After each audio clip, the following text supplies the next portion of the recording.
update ko kayo dito sa Black Tiger.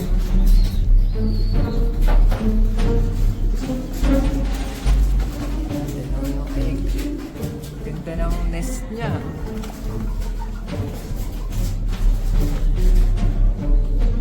Tapos meron pa dito guys.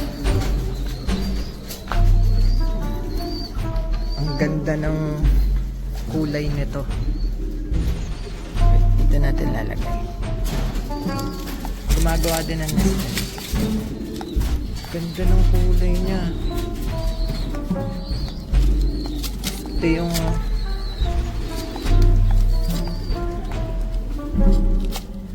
red ka. Tapos ito medyo parang ano siya, milky white.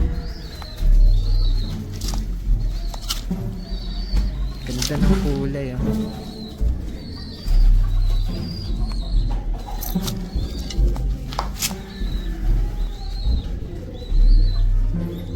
Dito lang yan, naka-open lang yung cage.